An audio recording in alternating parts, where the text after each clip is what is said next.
7th, 8th, 9th ఈ మూడిట్లో మన రాజ్యాంగంలోని కొన్ని సెక్షన్లు తీసుకొని సిలబస్ లాగా పెడితే నీ బేసిక్ హ్యూమన్ రైట్స్ ఏంటి, నీకు ఒక చోటికి వెళ్తే ఏదైనా ప్రాబ్లం వస్తే నువ్వు దాన్ని ఎలా కంప్లైంట్ రేజ్ చేసుకోవాలి, సివిల్ కేసు అంటే ఏంటి, క్రిమినల్ కేసు అంటే ఏంటి, ఎవడీ తెలియదు.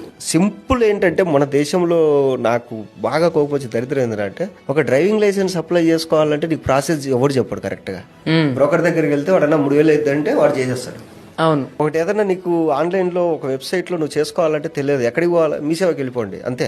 నువ్వు బీటెక్ చదివి ఉంటావు, మీ సేవలో చేసేటోడు ఇంటర్ చదివి ఉంటాడు, నువ్వు వెళ్ళి వారితో పని చేయించుకుంటావు.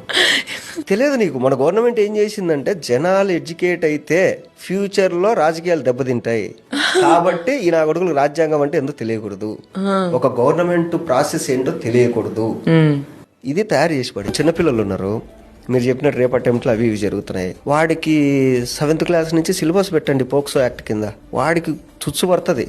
అరే మనం వెళ్ళి పొరపాటున ఒక అమ్మాయిని గెలుకుతే మనల్ని 7 years జైలు వేస్తారంటరా అని ఒక భయం వాడికి ఏర్పడితే వాడు ఎందుకు వెళ్తాడు? నువ్వు ఎప్పుడు చేస్తున్నావు? వాడికి ఏమీ తెలియకుండా వాడు తప్పు చేసినప్పుడు తీసుకొచ్చి వాడి మీద సెక్షన్ 320, సెక్షన్ 240 అని చెప్తే వాడికి ఆ సెక్షన్ కూడా తెలియకుండా నువ్వు తీసుకెళ్లి జైలు వేసేస్తావు. వాడు ఆ తప్పు చేసిన తర్వాత సెక్షన్ గురించి తెలిసిన తర్వాత నువ్వు ఎడ్యుకేట్ చేస్తున్నావు. అంటే మన వాళ్ళు ఎట్టుంటారంటే చనిపోయిన తర్వాత భగవద్గీత తినిపించినట్టు చచ్చిపోయిన శవానికి వాడు తప్పు చేసిన తర్వాత నువ్వు సెక్షన్లు ఎక్స్ప్లెయిన్ చేస్తున్నావు. వాడికి తప్పు చేయకముందు నువ్వు సెక్షన్లు చెప్తే వాడు తప్పెందుకు చేస్తాడు? ఎడ్యుకేషన్ సిస్టంలో ఫిజిక్స్లో అలా అయింది ఇలా అయింది, సైన్స్లో దీని షేప్ ఎలా ఉంటుంది దాని అవి కాదురా తెలియాల్సింది.